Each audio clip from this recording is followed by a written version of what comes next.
Well, hello everyone. Welcome back. This is S.C. Coleman, author. In this video, we're going to be talking first and mainly about zebra and the operative word of zebra and its connection to Zillow. And at the end of that road, we'll find out how it relates to a particular mission beyond the simple control of a monopolization of real estate. So here we have the United States Securities and Exchange Commission, Schedule 14A. Truly Incorporated is the name of registrant specified in its charter.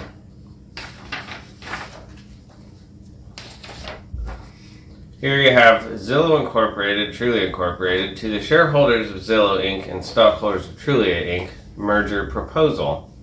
Under a newly formed holding company named Zebra Holdco Incorporated, Zillow and Trulia become wholly owned subsidiaries of Holdco.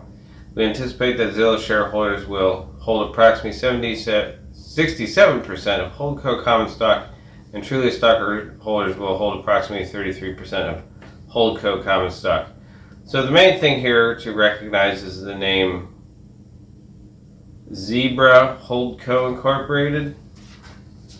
Not their weird shift in the name to just simply Holdco, because that could be a whole separate entity. However, at the end of this road, when we look at the various business filings in association to the name, we will discover that really it doesn't matter who shareholds, stockholders, whatever nonsense they are. So, first, we have that merger from 2014. It's dated.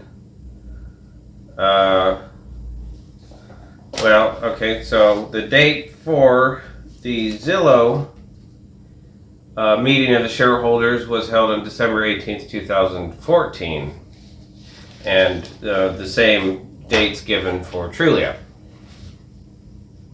Many are aware of what Trulia and Zillow actually used to be rather than what they currently are, or rather what Zillow currently is. Either way, we have the first weird business filing is a company named Maggie's Out in Pickerington, LLC, 2002, changed its name to Zebra Holdings, LLC in 2007, out of Ohio. Then we have Zebra Enterprises at Kismet Farm, LLC. That's really weird because Kismet is a word that is relative to computer software and some other types of things. Formed in 2005, listing Corporate Statutory Services Incorporated and Amy E. Brown, Assistant Secretary / Organizer, again in 2005. Then there's Idea Zebra LLC, 2022, LegalZoom.com Incorporated, listing United States Corporation agents at 900 Spectrum Drive, Austin, Texas, 78717, and listing of Cheyenne Mosley. Idea Zebra LLC 2025, LegalZoom.com Incorporated, lists a different address of 101 North Brand Boulevard, 11th floor, Glendale, California, 91203, United States Corporation agents, 1991 Crocker Road, number 600-755 Westlake, Ohio, 44145. And that lists an Eric Trutlane and Jacob Ezra Conklin. Then our fifth filing is Idea Zebra LLC for 2021, LegalZoom.com Incorporated, 101 North Brand Boulevard, Glendale, California, 91203. And United States Corporation Agents Incorporated at 411 Wolf Lodges Parkway, Suite 201, Akron, Ohio, 44311. Again, lists Cheyenne Mosley, Assistant Secretary. And that is Cheyenne. Mosley is Mosley. Again, that's Charlie Hotel Echo Yankee Echo November Echo, and then Mosley, Mike Oscar Sierra Echo Lima Echo Yankee. And then we get into these other really weird filings. We've got Ice Station Zebra LLC 2026, Joseph Grant Chinesky, 8574 Cheshire Road, Sunbury, Ohio, 43074. Then we have Ice Station Zebra Investors Incorporated, 2019, 5573. Brompton Court, Mason, Ohio, 45040. Kenneth D. Price. Ice Station Zebra Associates, LLC, 2016. 120 West 2nd Street, Suite 1502, Dayton, Ohio, 45402. And Adam J. Arnold and James Dabney and Sean Majo. It's Major Alpha, or Mike Alpha. It's like Major, but without an R, right? So Mike Alpha, Juliet Oscar. Ice Cold Zebra Consulting, LLC, 2019. Quote, providing contracted services as needed. Keith Johnson, 160 East 3rd Avenue, Columbus, Ohio, 43201. Then we have Zebra Technologies International, LLC, 2002. United States Agent Group, or United Agent Group, mind you, 801 U.S. Highway 1, North Palm Beach, Iowa, 33408, is the principal office at 3 Overlook Point, Lincolnshire, Illinois, 60069. I wonder if there even isn't Lincolnshire, Illinois. Sounds like something in the UK.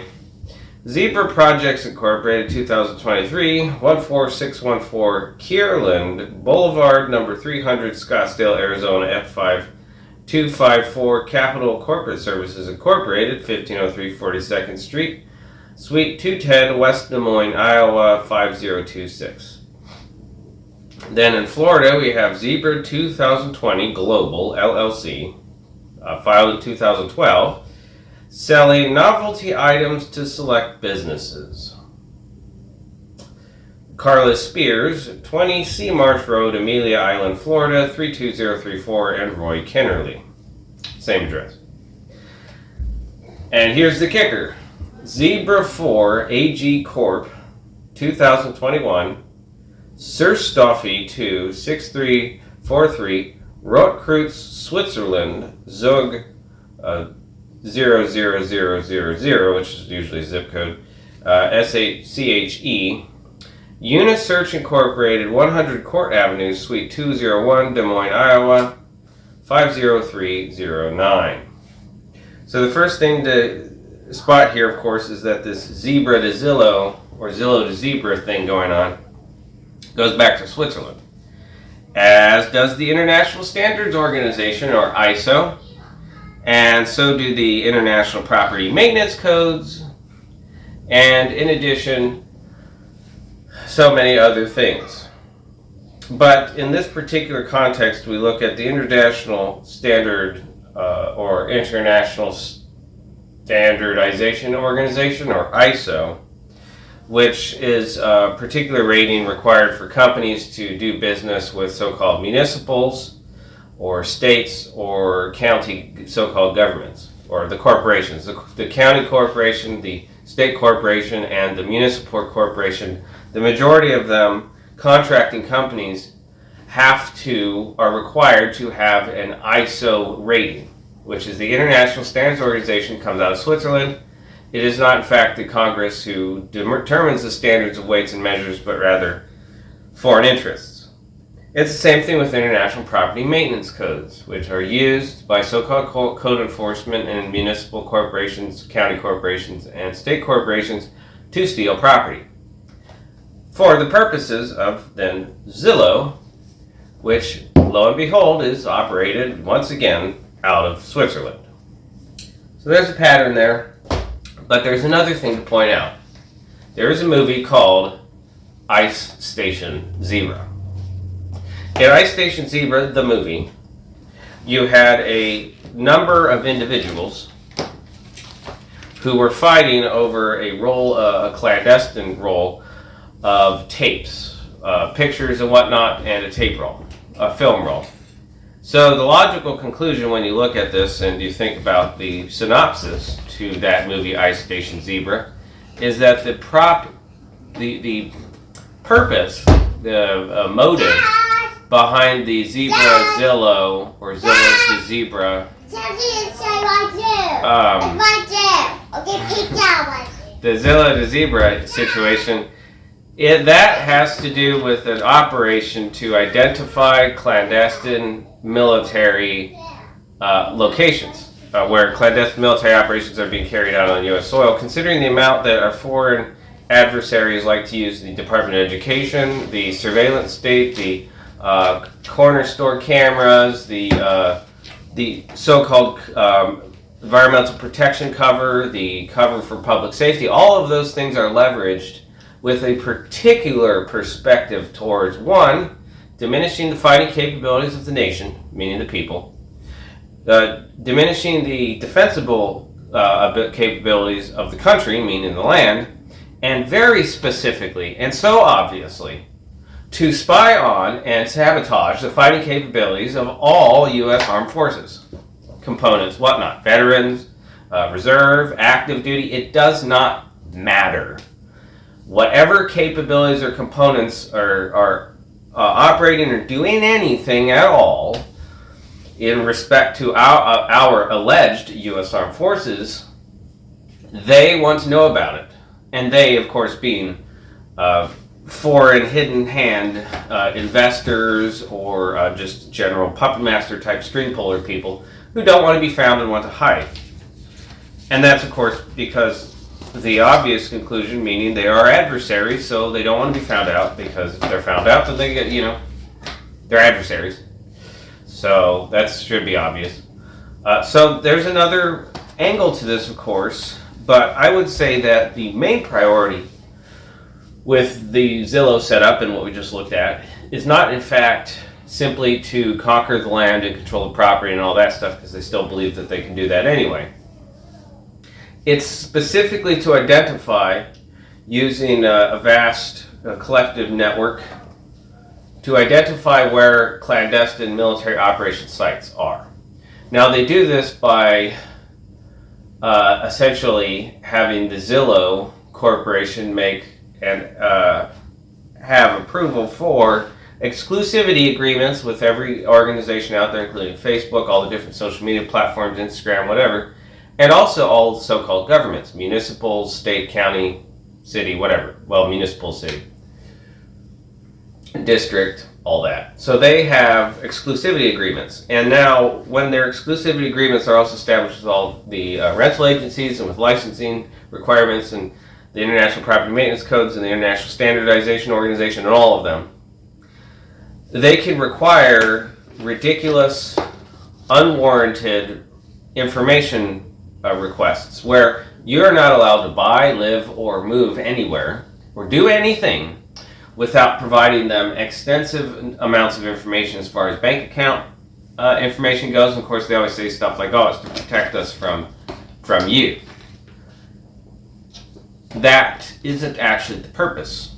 The purpose is, if you have this broad blanket of arbitrary and obligatory requirement for information collecting, then you can narrow it down and look and find across the spectrum where all clandestine U.S. military operations are functioning.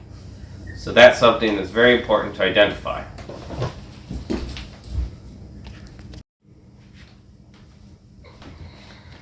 Now, in addition to the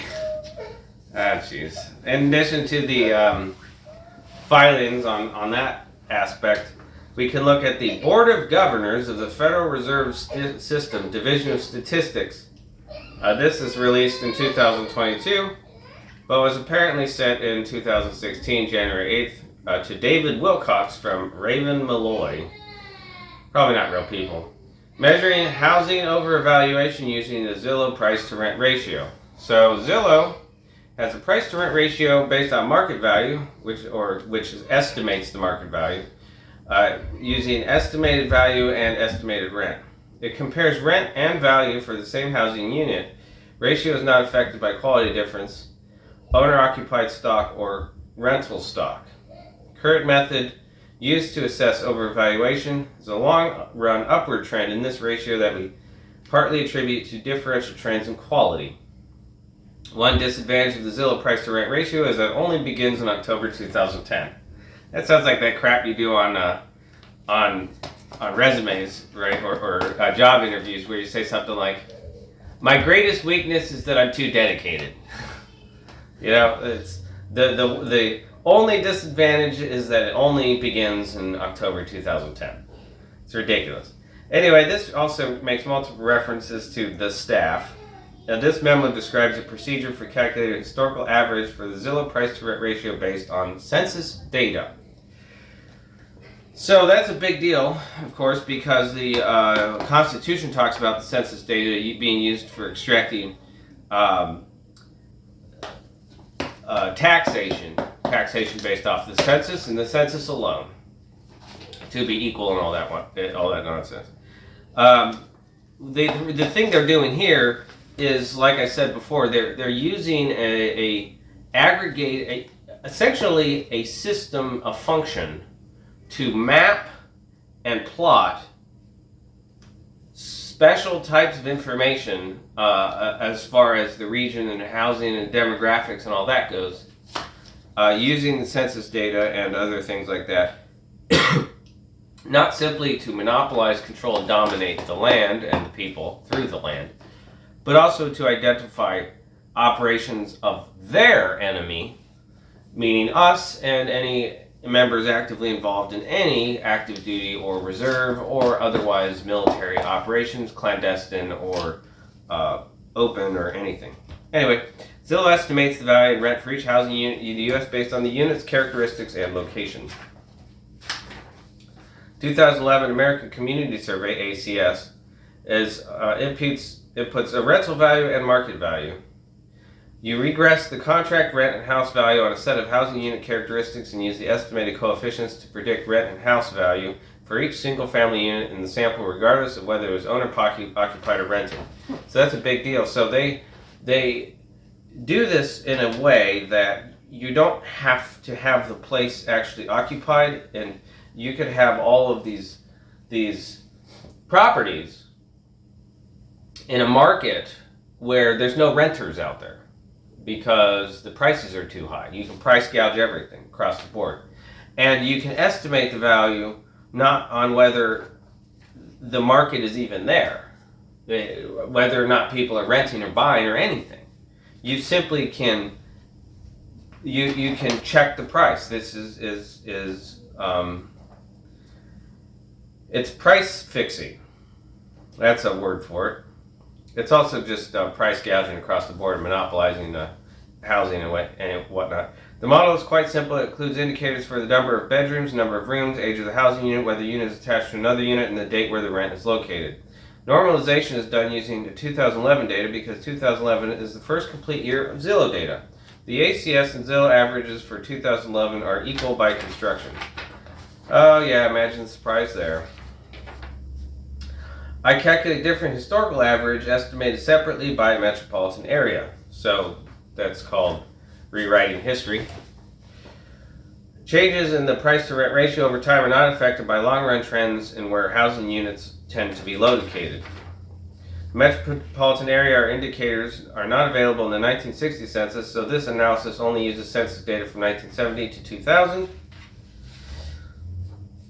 And here we have in this document we have six repetitions of the label the staff, whoever they are. In the future, we also plan to follow similar strategy for estimating historical benchmarks for price to rent ratios for states and metropolitan areas, which would allow for a better assessment of how overvaluation varies across locations.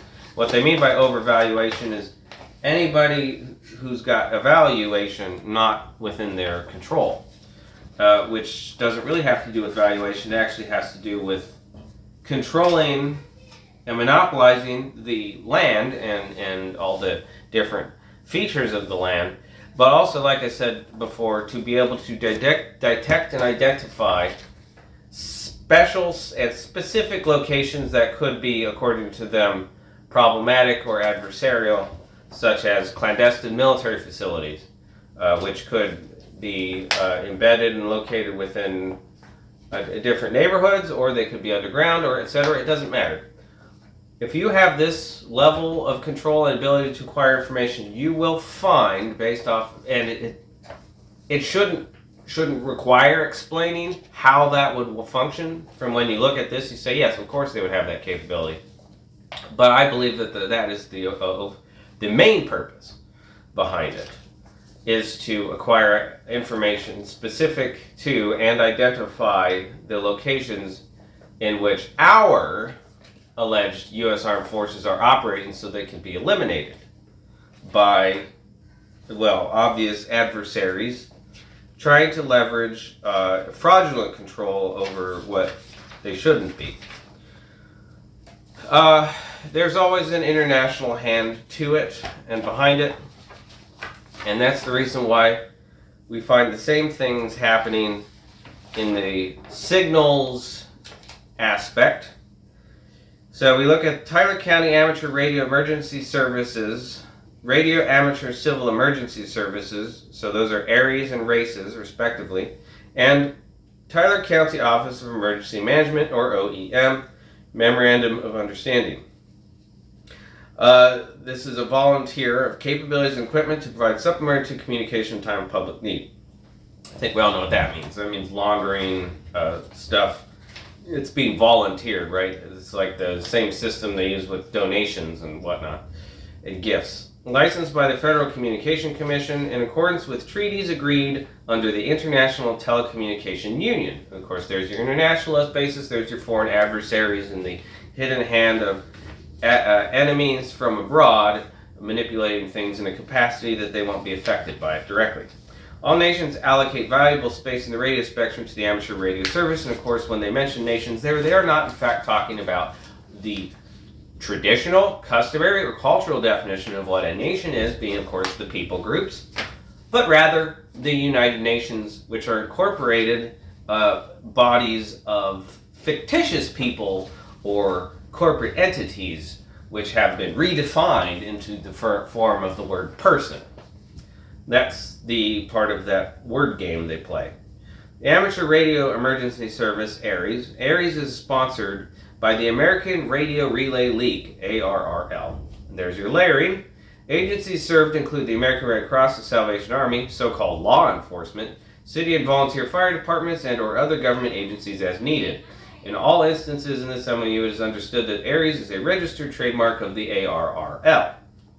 All communications transmitted in races must be specifically authorized by the Civil Defense Organization for the area served. A races station may only communicate with another races station, an amateur station registered with the Civil Defense Organization, a United States government station authorized by the responsible agency to communicate with races station. You love that, those stupid words, a responsible agency. Whatever the hell that means. Now we get to, of course, with our Forward Control National Traffic System, NTS. The NTS is sponsored by the ARRL to provide a network of local, state, area, and transcontinental, right? Radio circuits for the transmission of non-commercial message traffic in support of the public interest. So there's your cover story. And then with espionage, we have the Military Affiliate Radio System, or MARS. Nice name. MARS is a radio communication service of licensed amateurs who are affiliated with the Department of Defense Military Services, Army, Navy, and Air Force as an adjunct to military communications. That's, of course, part of their stupid crap where they want the military to always be under the control of civilian leadership, which does not mean constitutional leadership at all, because the Constitution never made that distinction between, quote, civilian control and military control. So, you know, make of that what you will. The purpose of this Memorandum of Understanding MOU is to provide an understanding for the authorization and mobilization of volunteer amateur radio operators when needed in a communications emergency. Whatever that means.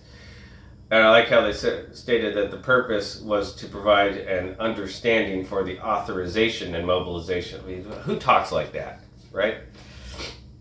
ARES/RACES may supply communication services where none established. Links exist or supplement existing systems if they are overloaded or disabled. Such services may include the following: communications between Tyler County, the city of Chester, the city of Colmesneil, the city of Ivanhoe, city of Woodville, as well as state and federal agencies. Intercommunications among county, private, and public service organizations. Additional public service communication, health and welfare communications inside the state and most anywhere in the world. I think we know what that means. Secondary purpose of ARES/RACES is to provide non-emergency communications for city and county agencies and services or other qualified organizations at the discretion of the ARES/RACES officer. So, of course, all this stuff is going to be a bunch of volunteer nonsense and crap with the equipment. And then they'll lease it out and license it so that they can start collecting money on something that was quote unquote donated. Similar to Salvation Army or Goodwill, who get brand name things donated to them, and they decide to jack up the prices even though they're used and were also donated for free because they're quote brand name items. Because that's just an explanation, right? That's what they love to do. They always love to provide an explanation. And then if you have a problem with it, then you get to argue with a bunch of bimbo minions, stuffed shirts, and it never goes anywhere. That's sort of one of their effective strategies to implement the resistance is futile type of idea.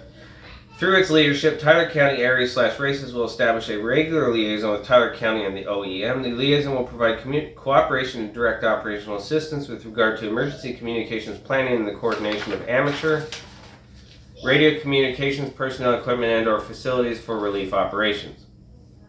Yeah, right. When a disaster occurs, because they made it, requiring the use of amateur radio communications, right? When a disaster, of course it's going to happen, right? They love to make disasters, so of course it's when a disaster occurs. Tyler County OEM, through an individual representative and with understanding of the agencies to be served, may recommend the assistance of areas/races near the scene of a disaster. The following assistance may include, but is not limited to, the following: the establishment and maintenance of, this is number 2 by the way, of fixed mobile and/or portable station emergency communication equipment for local radio coverage and point-to-point contact between public safety officials and locations as required. This is, of course, part of the imperial plan structure that they have, where they're going to roll out their enormous occupationist law enforcement military, of which no other types of military will be allowed or present, and they'll limit all, quote, civilian communications because they will no longer classify, quote, law enforcement as civilian anymore. They'll just strictly being the law enforcement. And then they'll have all of their structured their own telecommunication system, which is what they're doing here. Tyler County Areas/Races agrees to supply the Tyler County OEM with lists of emergency communicators on an annual basis. The Tyler County OEM agrees with pertinent information and points of contact at various locations on an annual basis. So that would be nice to get your hands on that type of paperwork. Approved Tyler County Areas/Races volunteers will have Areas and/or Races credentials issued to them by Areas Eastleigh Races with Chief Liaison Officer for identification purposes. Yes, because of course they want to specifically control their operations because they are up to no good. Tyler County and the OEM will recommend a standing committee. Surprise, surprise, they're issuing another committee. So that's the usual. So date of the agreement is 10/2016. It's unsigned and undated by Jacques Blanchette, Tyler County Judge,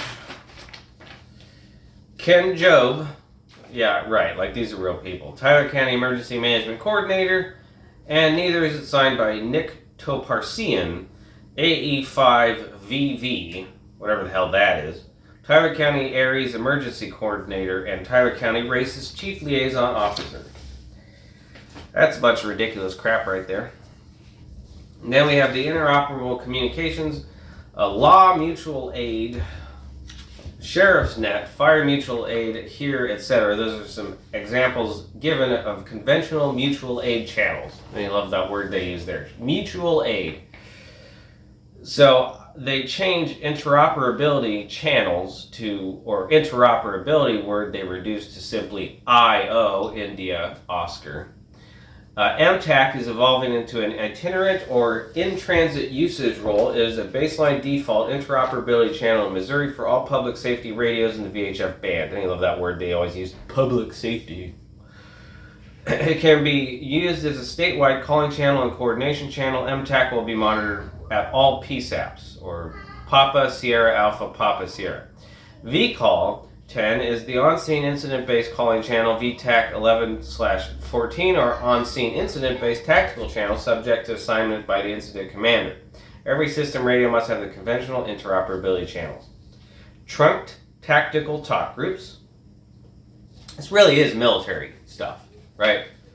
It's under the guise of a whole bunch of stupid nonsense, jargon words, and other bullcrap garbage, but it really is an enemy adversarial military occupation carrying out attacks, specifically attacks on the nation, meaning the people, and in the country, on the land. Regional discipline-specific tactical talk groups have been provisioned in the system talk group list or within discipline communications on network, region-wide. There are 3 law talk groups, 3 fire talk groups, 3 EMS talk groups, and 2 SWAT talk groups per region, 11 per region. When discipline-specific, they are not for any specific agencies and are provided for all agencies to use at their discretion, subject to regional guidelines. There are no specific monitoring guidelines. Every system radio should have the tactical talk groups for their region of discipline. Of course, they got a whole bunch of ways to launder and weave in their so-called civilian leadership communications into all their committees and whatnot. Now, with the interoperability word change, they have added a / between the I and O. Now it is India / Oscar for interoperability. I wonder why they did that. Control stations at PSATs throughout each region must have these talk groups. I wonder if ICE Station Zebra business filings have something to do with this. These talk groups have region-wide coverage which extends into counties bordering the region but not beyond that regional coverage area. Statewide interoperability talk groups. First state interoperability talk group is a hailing channel and is recommended that be scanned as a secondary to the regional calling channels. Statewide interoperability talk groups are non-discipline specific. Every radio on the system should have 5 statewide interoperability talk groups. Non-system users should use MTAC. 45 event talk groups have been provisioned in the system for special event usage. They are available to any system user who wish to have them provisioned in their radios. Participants may use some, none, or all. The talk groups are normally disabled in the system and must be activated for a specific duration on a site-by-site basis with prior request through the Network Operations Center, or NOC. These talk groups can be requested by any system user agency to be used for on-network multidisciplinary communications by systems users involved in the event. Some examples of events might include the governor's inauguration, the tour of Missouri, the Missouri State Fair, local fairs or festivals. Usage of these talk groups will be subject to the guidelines of the event organizer or commander. So even though this is specific to a particular place in Missouri, you'll find it's pretty much the same everywhere. Interagency memorandum of understanding (MOUs) may be established and agreed to upon to allow agencies to share talk groups and communicate directly between agency users and dispatch centers on network. For example, many state agency vehicles have highway patrol dispatch talk groups, and their radios can communicate directly with communication centers and troopers on those talk groups. Field portable usage should be in conjunction with digital vehicular repeater system, or DVARS, DVRS, Delta Victor Romeo Sierra, if it is installed in a vehicle. The DVARS extends mobile network coverage from the vehicle to the portable radio. The portable user maintains contact with the radio network through the DVARS in the vehicle. Both the portable radio and mobile radio operate on network through the DVARS. Zone 1 consists of local talk groups that are specific to Sikistan.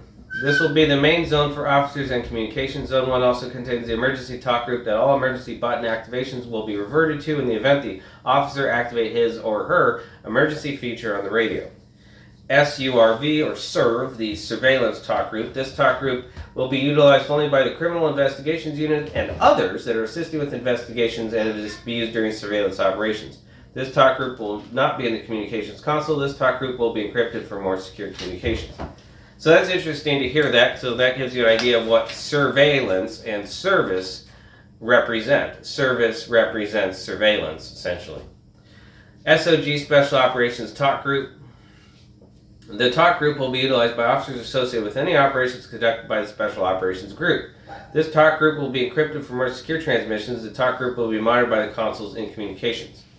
CIU, Criminal Investigations Unit Talk Group. I've heard these particular morons talking. Among probably all of these, to be honest, here where I am. This talk group can be used for day-to-day operations and communications for personnel assigned to the Criminal Investigations Unit. This talk group will be monitored by consoles and communications. School, Sikistan Public School Talk Group. The system will be used for communications between the Sikistan Public School System and the DPS communications, as well as officers that are assigned to the schools on a daily basis and officers that are working any details in cooperation with the schools. The talk group will be patched with the existing conventional radio system that the public schools currently utilize as their main communications. This talk group will be available in the consoles and communications. Paging Talk Group was initially going to be patched with the conventional paging channel to allow officers to hear all pages that are sent by communications. However, this idea has been abandoned, and this talk group will be an extra talk group to be utilized in the future. The talk group is monitored by the communications console. Emergency talk group. This talk group will be used to receive all emergency transmissions that are activated by officers. This talk group will be monitored at all times by the consoles and communications. The emergencies will be activated by officers when they press the orange emergency button located on top of the portable or on the face of the mobile.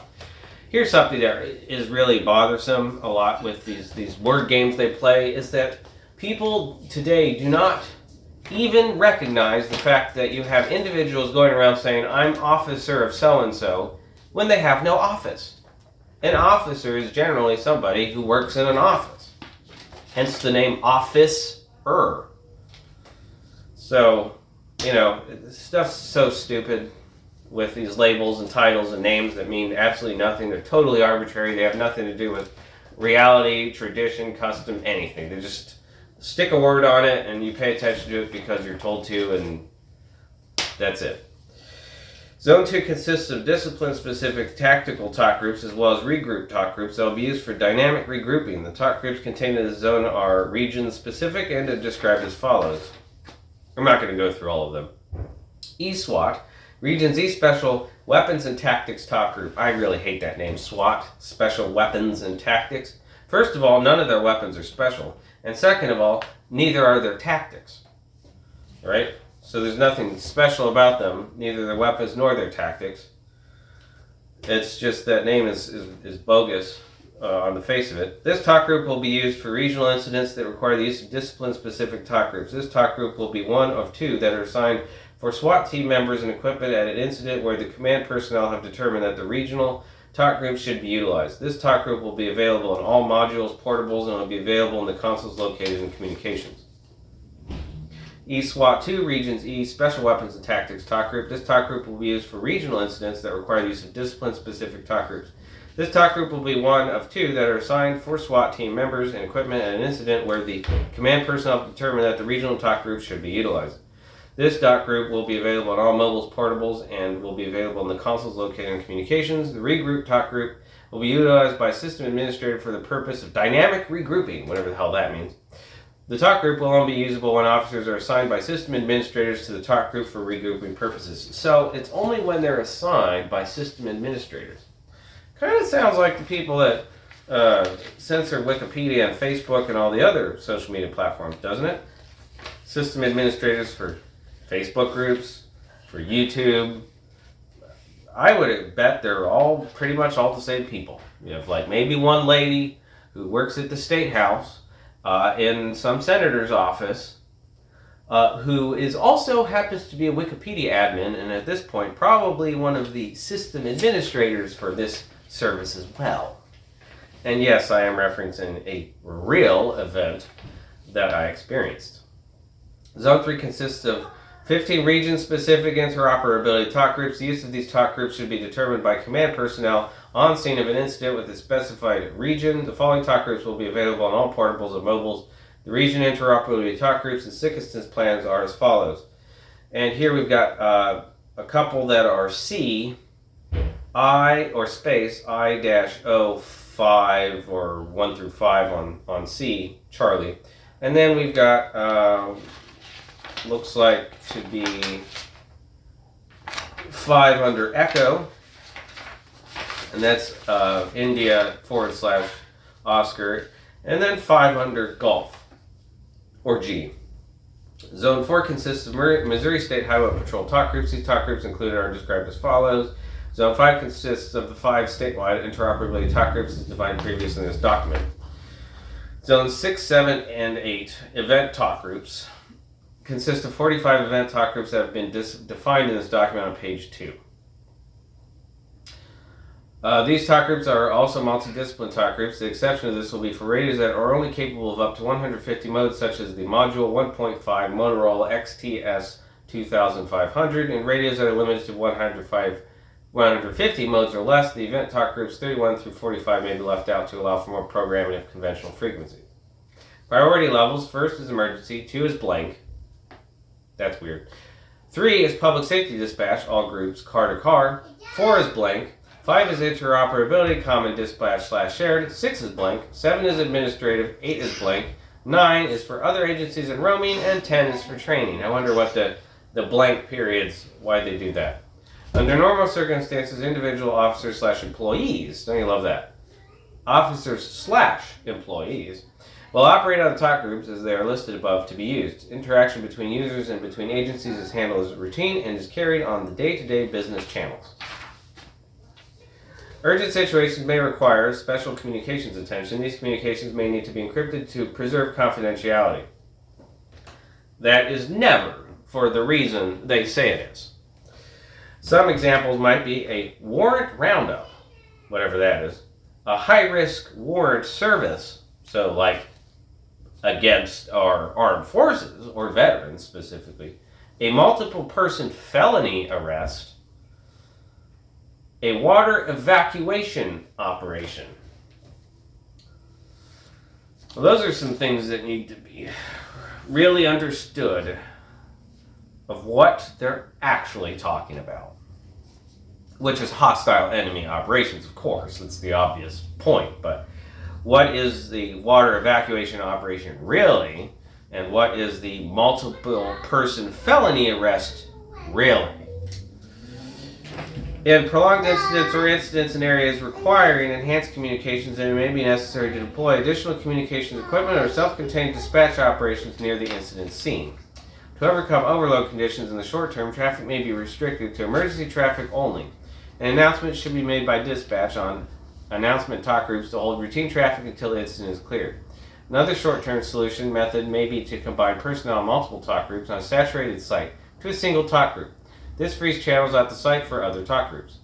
Connectivity failure: in the event a radio site is still operational but isolated from the rail wheel network, the site will enter site trunking mode. Talk groups will continue to operate between users and their talk group within range of the tower site, but the site is no longer connected to dispatch centers or other tower sites. Depending upon the user's location, it may be possible to stay connected to the network through an adjacent tower site. If that is not possible, it will be necessary to relay radio traffic through users still on the network or make contact with conventional radios. Site trunking failure: in the event of a complete loss of the network system, including being disconnected from the site tower radios, will enter a fail-soft mode. If a radio enters fail-soft mode, all communications should be changed to Sikeston Fireground conventional frequency /channel. Site failure: for site fails completely and is no longer operational, it may be possible to stay on the network through an adjacent tower site. If the user is not within range of another tower site, it will be necessary to relay radio traffic through users still on the network or make contact with conventional radios. Dynamic regrouping is a system function that places individual units into a new predefined talk group. This function is based on specific unit identifiers and is configured by the Network Operations Center NOC. When activated by the NOC, specific units are placed in a pre-designated dynamic talk group together. There can be more than one dynamic talk group defined in the system, but a radio can only be in one. When activated, the user displays toggles between regroup and the talk group they were previously on. Dynamic talk groups are under development. Console patching is a function of the dispatch console that allows the radio operator to temporarily join multiple talk groups together to operationally act as one. When activated by the radio operator, all users in the selected talk groups will be patched together as though they were one talk group. There is no change in the status of the user radio. It remains in the same talk group. These groups remain patched together until deactivated by the radio operator. This function may be used to bridge users on disparate talk groups together so they can talk direct or to make announcements on multiple specific talk groups. An identification number will be assigned to each radio in all departments. The range of ID numbers currently assigned to Sikeston is 50,000 through 50,499. This number may change at any time to better serve the operation of the statewide system. With current ID numbers provided, the following is the way that IDs are assigned to radios currently being used in the system in Sikeston. The charts on the following pages contain recommendations for the various model radios that are used by Sikeston Department of Public Safety. That's where all this crap comes out of course. The following selections are only optional and may be changed in the future to better accommodate the users at the department. Next, we have Memorandum of Agreement between the Department of Homeland Security, Federal Emergency Management Agency, FEMA, and the American Radio Relay League, Incorporated. So we're just going to skip over all the bogus blah blah. The ARRL, familiar with that word, I assume by now, maintains two communications programs: the Amateur Radio Emergency Services, ARES, and the National Traffic System, NTS. Through these programs, the ARRL provides trained volunteer communications personnel to serve, support, and partner with state, local, tribal, and territorial governments, emergency response providers, federal agencies, and non-governmental organizations, or NGOs. The purpose of this MOA is to set forth the terms by which DHS/FEMA and ARRL will cooperate to fulfill their respective responsibilities with respect to emergency communications. And, of course, we saw that playing out in the last piece of paper. This agreement supplements other financial planning official planning documents that may describe the parties' respective roles and responsibilities in the disaster cycle, including but not limited to the National Response Framework, the National Disaster Recovery Framework, the associated support annexes, information sharing access agreements, inter-agency reimbursable work agreements, federal interagency operational plans, and other published federal plans and strategies. Under Responsibilities 3 is encourage and facilitate the inclusion of each party's representatives as members of each party's planning committees. Lo and behold, more committees. And working committees tasked with planning for disasters and emergencies. Encourage state, local, tribal, and territorial emergency management agencies as well as the private sector and NGOs to act collaboratively with their ARR counterparts and DHS FEMA regional offices. It used to be a bad thing to be called a collaborator. Collaborate with other organizations across the public, nonprofit, and private sectors and coordinate personnel, subject matter expertise, resources, programs, and activities across nationwide, regional, and community-based networks. And here's the kicker, number 7. Coordinate to efficiently collect, share, and analyze aggregate data and situational awareness, such as through Zillow. Ensure reciprocal communication flow and develop processes and tools for regular and timely sharing of reports, policies, guidance, manuals, brochures, videos, and other items such as the Geographic Information System, GIS, and other disaster management products. Like I said, that's their cover story. Work together to innovate, develop, and promote technology-based preparedness, tools, and products including but not limited to mobile applications, what we just read, web page interfaces, databases, social media applications, GIS mapping technology, digital humanitarianism platforms. Jointly share innovative ideas and practices for engaging individuals through handheld devices, computers, and future technologies. For FEMA to ensure continued use of ARRL contributions, ARRL and FEMA will enter additional enforceable agreements outside this MOU as necessary. Invite each other to jointly participate in and provide accurate, relevant, and timely information reports on activities and senior-level coordination meetings, disaster video teleconference calls, other incident coordination calls in the Joint Information Center, JIC, when these disaster operational functions are activated during relief operations as appropriate. We call it more like conquest operations. Encourage the development of joint operating plans within FEMA regions such that emergency communication services, equipment, and facilities of areas may be suitably utilized. Ares and Mars, mind you, are the same names for the Greek and Roman gods of war. They're the same. It's the same god of war, allegedly, but they're named Mars and Ares. Distribute copies of this agreement to relevant internal stakeholders such as FEMA regional staff and other ARRL entities, and external parties including partners, other federal agencies, departments, and Ares and NTS affiliates with an interest in disaster declarations, preparedness, response, and recovery.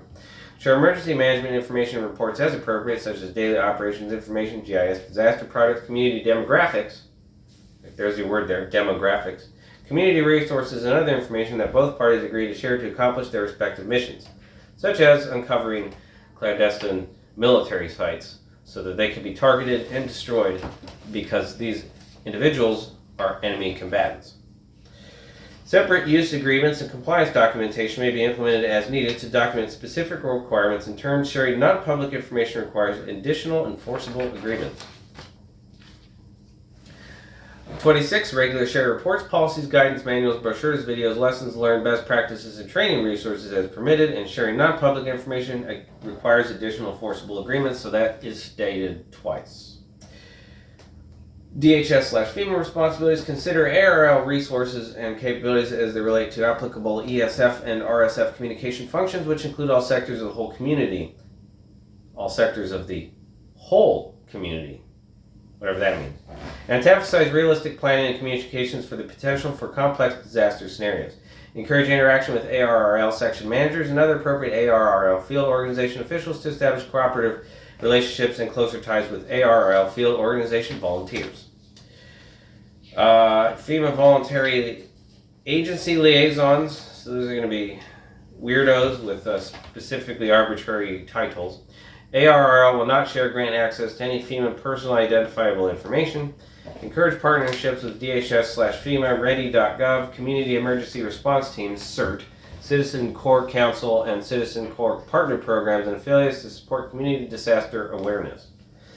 ARRL is an unpaid volunteer group and will be providing their communication equipment as part of their volunteer service/support. Well, isn't that nice? DHS/FEMA points of contact is Frank Matranga, Director, Individual Assistance Division, Recovery Directorate, Office of Response and Recovery.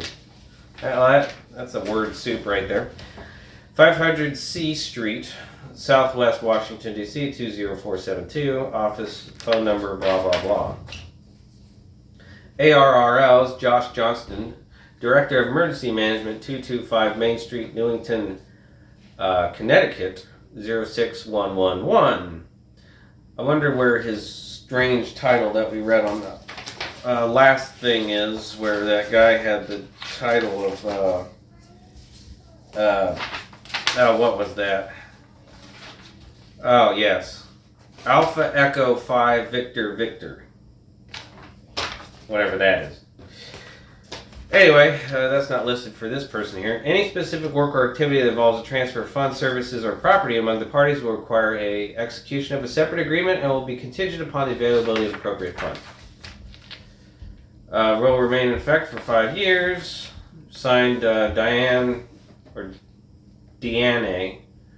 Delta Echo Alpha November Echo Criswell, Charlie Romeo, India Sierra Whiskey Echo Lima, Administrator, Federal Emergency Management Agency, March 17, 2023. Rick Roderick, yeah, right, President of the American Radio Relay League, April 18, 2023. We also have included in this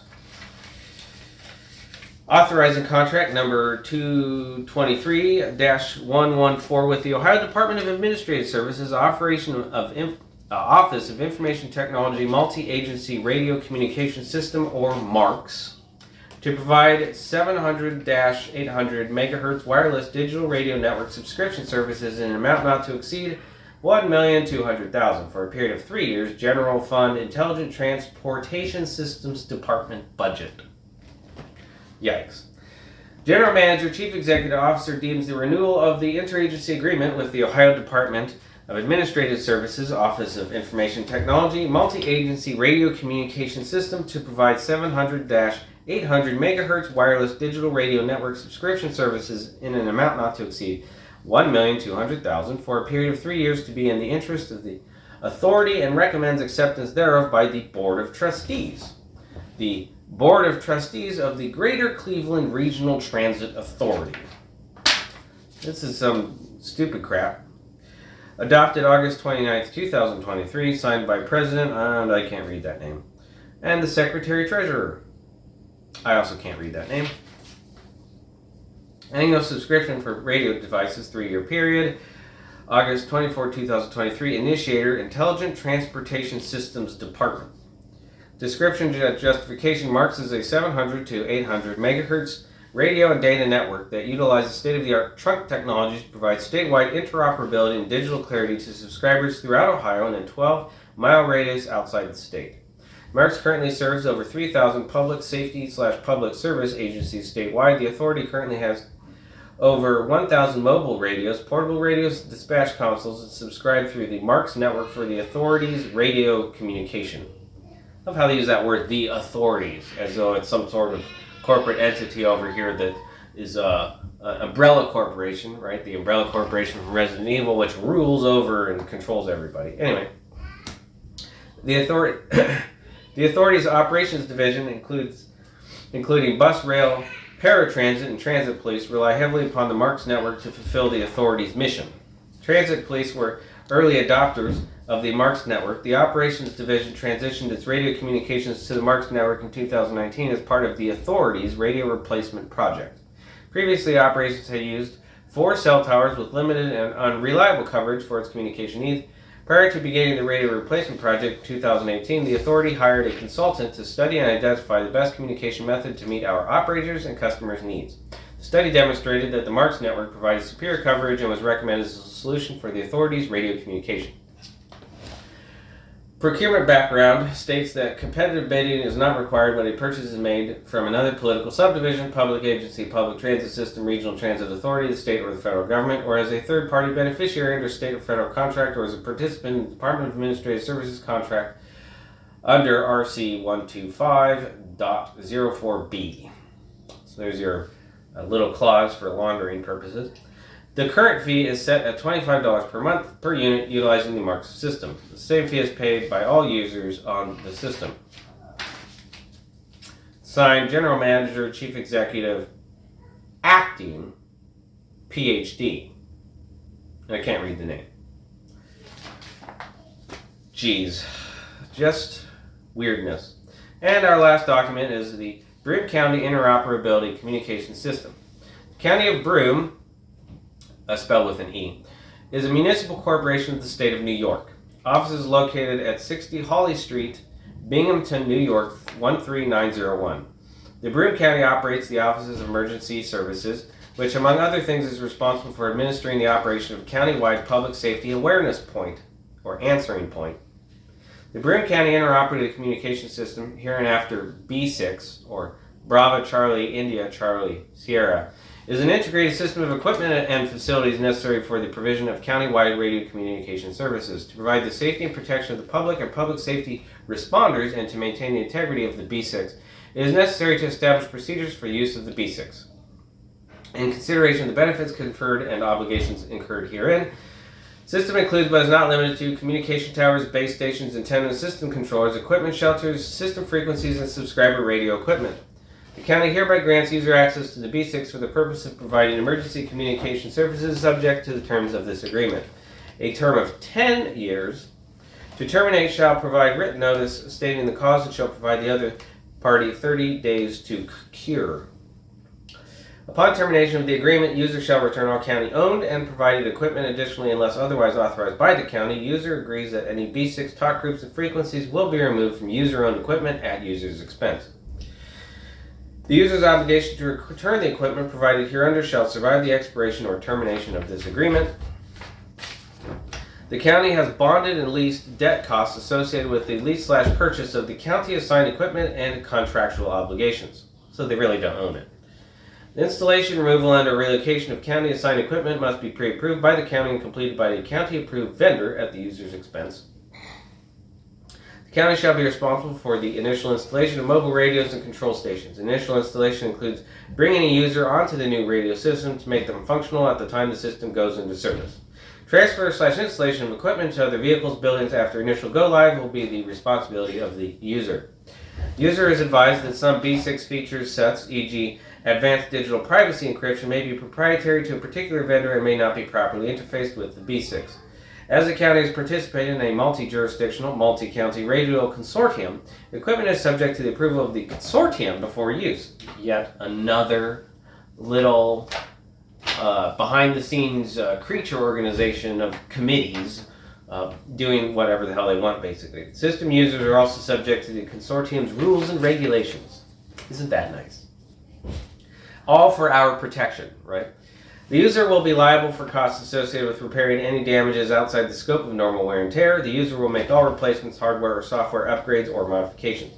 The county may, at its discretion, make system keys available to users for purposes of accessing and changing radio programming settings. System keys shall remain the property of the county, and users shall return any system keys upon the request of the county.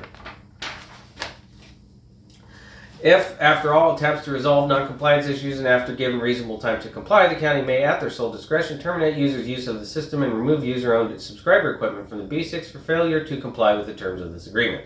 Any failure to comply will be reported to the Director of Emergency Services or his or her designee.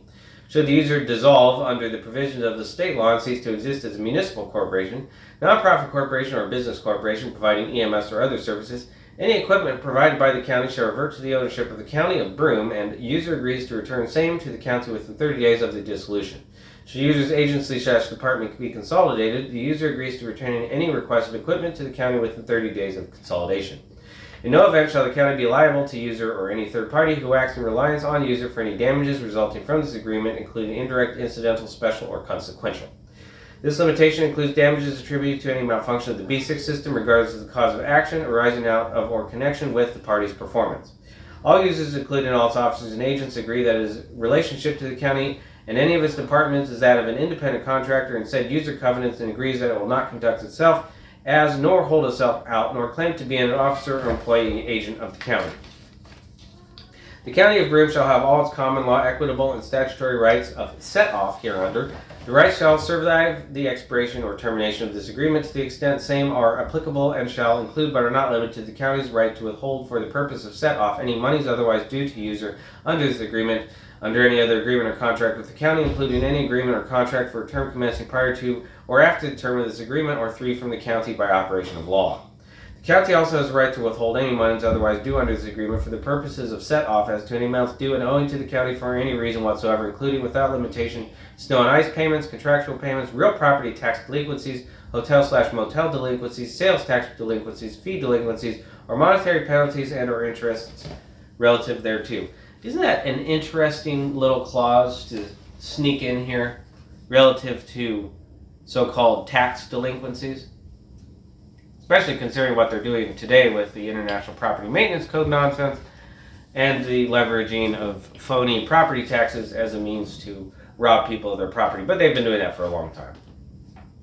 The user understands and agrees that the equipment provided hereunder and the frequencies owned by the county are for fire, EMS, police, public service, and or municipal use only. Inconsistent use may constitute a breach of this agreement and may constitute a crime.